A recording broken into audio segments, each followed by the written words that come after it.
at the process. So there are some concern that some of people have not received the the appointment letters and offer letters. So we just wanted to know, sir.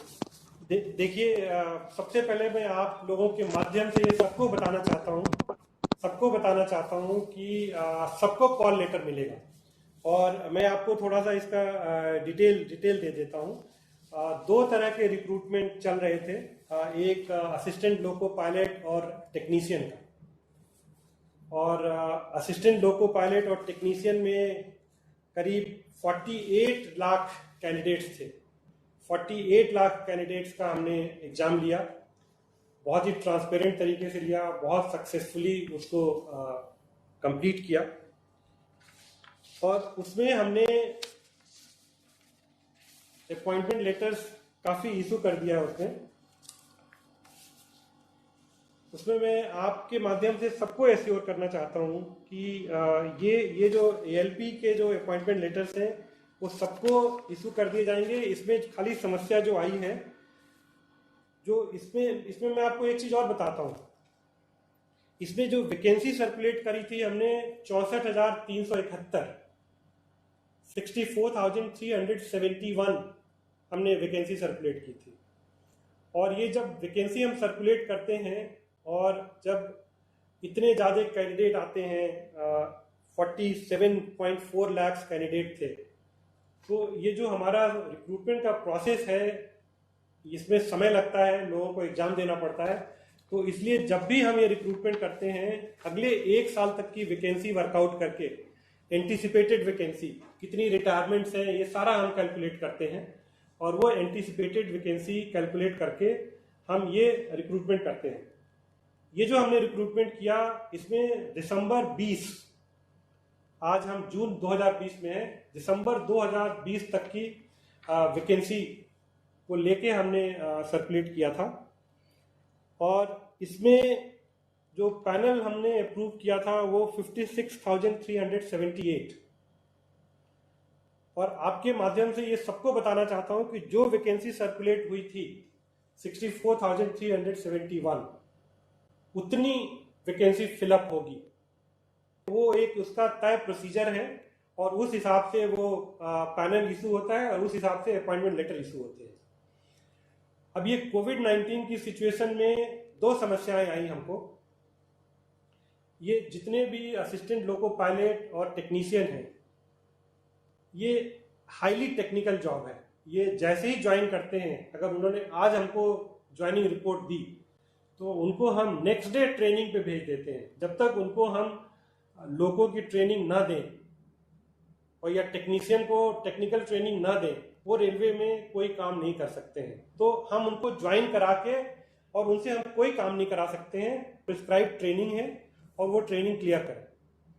सो ये जो 3 stage में बताता हूँ आपको कि एक का exam होके सब कुछ हो गया, उसके बाद से पैनल अप्रूव होके डिक्लेयर हो गया, उसके बाद से अपॉइंटमेंट लेटर इशू करते हैं जैसे जैसे ट्रेनिंग के स्लॉट आते हैं।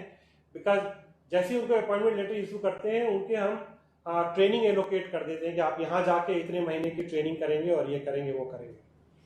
ये जो लॉकडाउन हुआ और ये जो कोविड-19 की सिचुएशन आई, इसमें सबको समस्या हुई। ट्रेनिंग हमको रोकना पड़ा है, ट्रेनिंग रोकनी पड़ी है और इससे ये जो सारा प्रोसेस है थोड़ा सा ये डिले हो गया। लेकिन आप लोगों के माध्यम से मैं सबको भरोसा दिलाता हूँ कि हम लोग पूरी कोशिश कर रहे हैं कोविड सिचुएशन को ध्यान में रखते हुए कैसे हम ट्रेनिंग को फिर से शुरू कर पाएं, सोशल डिस्टेंसिंग मेंटेन करके, ऑनलाइन कुछ ट्रेनिंग मॉड्यूल डेवलप करके, क्योंकि उसमें कुछ कंपोनेंट ऐसा है जिसको कि हमको फील्ड में ट्रेनिंग देनी ही पड़ती है। उनको सर्टेन आवर्स, कुछ घंटे ऐसे होते हैं जो उनको लोगों की ड्राइविंग की ट्रेनिंग देनी होती है, सब होती है।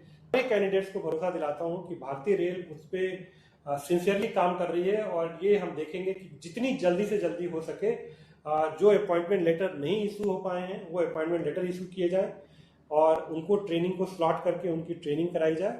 और जहां हमने जितनी वैकेंसी हमने 64,371 जो एडवर्टाइज की थी लेवल तक इस पे अपॉइंटमेंट लेटर इशू किए जाएंगे, ये मैं भरोसा दिलाना चाहता हूँ आपके माध्यम से सारे candidate.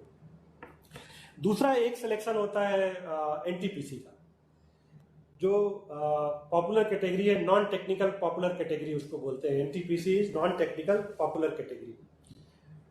Non technical popular category में हमने वैकेंसी अनाउंस करी थी करीब 35,200 की। क्या होता है उसमें 1,60,00,000 1.6 करोड़ एप्लीकेशंस आई हैं, 1,60,00,000 एप्लीकेशन आई हैं। और ये जो एनटीपीसी का जब भी हम रिक्रूटमेंट करते हैं, पिछले 3 सालों में जो भी हमने रिक्रूटमेंट किया है, इसमें समय लगता है। समय इसलिए लगता है कि 1,60,00,000 एप्लीकेशन को पूरा स्क्रूटनी की जाती है, उनकी एलिजिबिलिटी देखते हैं, उनके सब कुछ चीज़ें मिलान करके, और उसके बाद से आपको पता होगा कि ये कंप्यूटर से सारे एग्ज़ाम होते हैं, इसके एग्ज़ाम सेंटर्स पे होते हैं, ये एग्ज़ाम महीनों चलते हैं। कैंडिडेट्स आपने देखा होगा कि जब ये एनटीपीसी का एग्ज़ाम होता है और जिस तरह से कैंडिडेट्स ट्रेवल करते हैं ट्रेनों में, वो भी एक बहुत बड़ा चैलेंज होता है कि कैसे वो ट्रेवल करके जाते हैं। 1,60,00,000 लोगों को चाहे हम कितना भी उनके एग्जाम सेंटर उनके घर के पास रखने की कोशिश करें, उनको ट्रेवल करना पड़ता है।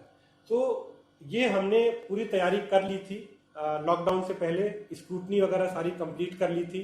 We were in the process of selecting those centres जहाँ पे कि इनका एग्ज़ाम हो, एग्ज़ाम सेंटर हम सेलेक्ट करने वाले थे। और इसके बीच में ये जो वैश्विक महामारी आ गई, बिना बताए आ गई, और वैश्विक महामारी में जिस तरह से समस्या आ गई, इस समय हम फिर से कोशिश कर रहे हैं कि कैसे जल्दी से जल्दी इसको करें। लेकिन आप मुझसे सहमत होंगे कि 1,60,00,000 लोगों का एग्ज़ाम हम शुरू करने से, जो ये कोविड की सिचुएशन है, इसको एसेस करना पड़ेगा, और उसको एसेस करने के बाद ही हम ये एग्ज़ाम कर पाएंगे। लेकिन आप लोगों के माध्यम से मैं फिर से सारे कैंडिडेट्स को ये भरोसा दिलाता हूँ कि इस समय ये जो वैश्विक महामारी है, जिसमें कि सब लोग लड़ाई लड़ रहे हैं, हम सबको मिलके इस वैश्विक महामारी की लड़ाई को जीतना है। और जैसे ही स्थिति सुधरेगी, जैसे ही थोड़ा सा ये संभव होगा हमको कि एग्जाम सेंटर्स मिल जाएंगे और वो होगा, तो हम एक शेड्यूल एक minute, let me complete and then I take the supplementary question. So जैसे ही शेड्यूल हो जाएगा, इस पे हम एग्जाम कराएंगे। Thank you. बताइए नेक्स्ट क्वेश्चन।